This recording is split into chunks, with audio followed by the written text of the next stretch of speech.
A busca por inteligência extraterrestre costuma focar no céu, mas a ciência sugere que o encontro mais próximo que teremos com uma mente verdadeiramente alienígena ocorre sob as ondas.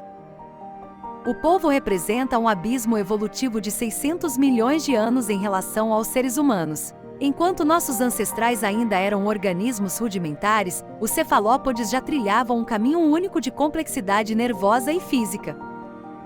Fósseis datados de 330 milhões de anos revelam que a estrutura básica destes animais já estava estabelecida muito antes dos primeiros dinossauros caminharem sobre a Terra. O que torna o polvo um ser estrangeiro à nossa lógica biológica não é apenas sua aparência, mas sua constituição fundamental. Estamos diante de um organismo que opera com 3 corações e um sistema circulatório que utiliza cobre, e não ferro, para transportar oxigênio. 2 destes corações são dedicados exclusivamente a bombear sangue através das guelras, enquanto o terceiro, o coração sistêmico, distribui o sangue oxigenado para o restante do corpo. Contudo, existe uma ironia evolutiva nesta engenharia. Quando o polvo nada, seu coração principal para de bater, o que explica sua preferência por rastejar, uma estratégia para evitar a exaustão física extrema.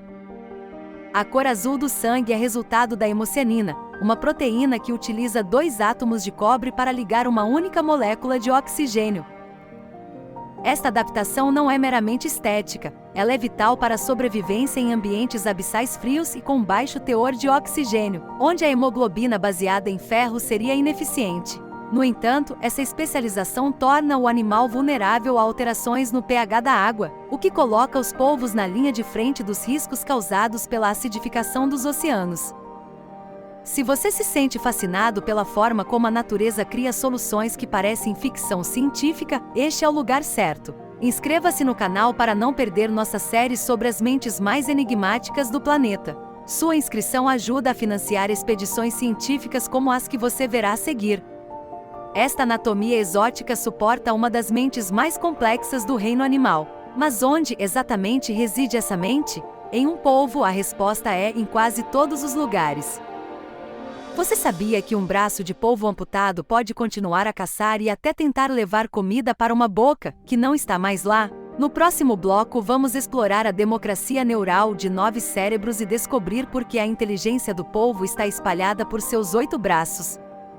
A inteligência humana é centralizada, nosso cérebro é o mestre que comanda os servos periféricos. O polvo, contudo, é um modelo de computação distribuída. Dos seus 500 milhões de neuroníons, apenas cerca de 1/3 está localizado no cérebro central. A vasta maioria reside nos braços, permitindo que cada membro haja com uma autonomia funcional extraordinária. Estes cérebros menores processam informações sensoriais e coordenam movimentos complexos sem a necessidade de intervenção direta do cérebro central. Essa estrutura permite que um braço sinta o gosto do ambiente através de receptores químicos em suas ventosas, enquanto o cérebro central se foca em monitorar predadores visualmente. Estudos indicam que o cérebro e os braços são conectados por apenas cerca de 30 mil fibras nervosas, sugerindo que o comando central é de alto nível, como vá naquela direção, enquanto a execução detalhada do movimento é resolvida localmente pelo braço. A evidência da inteligência do polvo não reside apenas em sua anatomia, mas em seu comportamento lúdico e problemático. Em aquários ao redor do mundo, polvos são conhecidos por pregar peças em seus cuidadores. Otto, um polvo em um aquário alemão, aprendeu que ao disparar jatos de água nas luzes, causava um curto-circuito que apagava a iluminação incômoda. Esse comportamento demonstra uma compreensão de causa e efeito que poucos animais possuem. Mais surpreendente é a sua capacidade de reconhecimento individual. Pesquisas no aquário de Seattle mostraram que polvos podem distinguir entre 2 humanos vestindo uniformes idênticos, associando um ao fornecimento de comida e outro a estímulos negativos, como ser cutucado com um graveto. Eles demonstram personalidades distintas, alguns são curiosos e tácteis, outros são tímidos e preferem a reclusão em suas tocas. Essa capacidade de aprendizado e memória é processada em lobos verticais que, embora anatomicamente diferentes, funcionam de forma análoga ao hipocampo humano. Como uma criatura que enxerga o mundo apenas em preto e branco consegue produzir cores e texturas que combinam perfeitamente com o ambiente? O segredo pode estar na visão distribuída da própria pele. No próximo bloco, entraremos na física quântica dos cromatóforos e veremos como o polvo desaparece diante dos nossos olhos em menos de um segundo. A camuflagem do polvo é um sistema biológico de alta fidelidade que opera em 3 níveis: cor, padrão e textura. Este processo é controlado diretamente pelo sistema nervoso, o que permite mudanças instantâneas, frequentemente em menos de um segundo. Na camada superficial da pele encontram-se os cromatóforos, sacos elásticos cheios de pigmentos coloridos, vermelho, laranja, amarelo, marrom ou preto. Cada cromatóforo é conectado a um nervo. Quando os músculos ao redor se contraem, o saco se expande, revelando a cor. Abaixo dos cromatóforos, existem os iridóforos, que refletem a luz e criam tons metálicos de azul e verde, e os leucóforos, que dispersam a luz para produzir um fundo branco neutro que ajuda na correspondência de brilho com o ambiente. Mas a verdadeira mágica ocorre na manipulação da forma. O polvo usa feixes musculares chamados papilas para alterar a estrutura 3D de sua pele, criando protuberâncias que mimetizam perfeitamente a textura de algas ou corais. Muitos animais se escondem, mas o polvo mimético leva a enganação a um nível cognitivo superior. Ele não apenas muda de cor, mas altera seu comportamento para mimetizar espécies venenosas ou impalatáveis, como cobras marinhas e raias. Esta estratégia, conhecida como mimetismo batesiano, exige que o polvo observe seu ambiente e escolha ativamente qual personagem interpretar para afastar um predador específico. Outra proeza biomecânica é a locomoção bípede.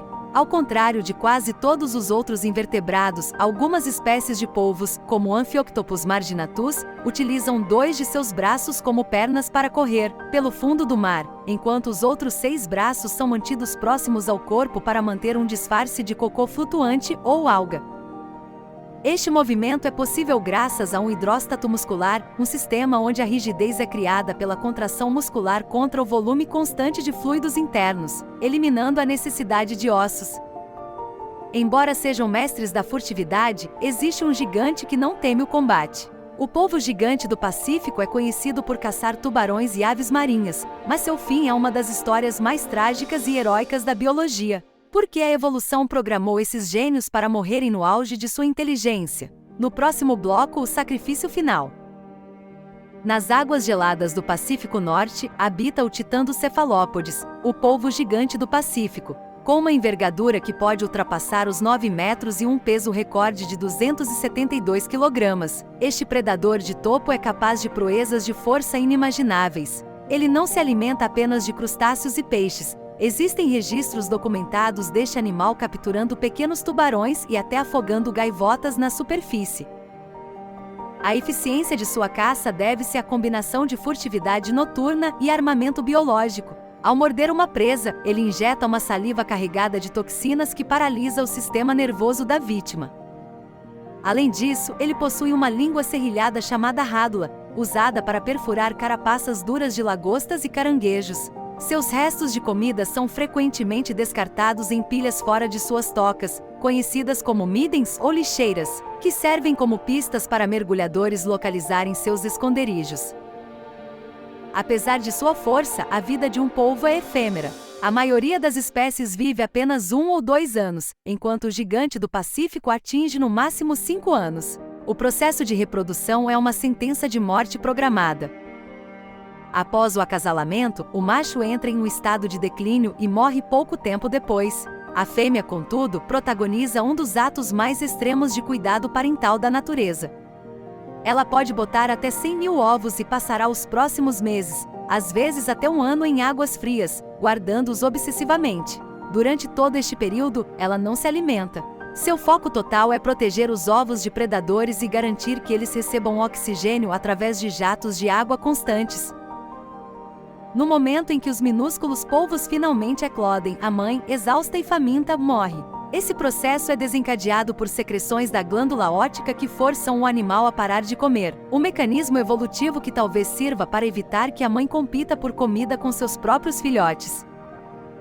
Se eles morrem tão jovens e vivem de forma solitária, como explicamos a descoberta de uma cidade de polvos no fundo do mar? Recentemente, cientistas encontraram milhares de polvos reunidos em torno de vulcões subaquáticos.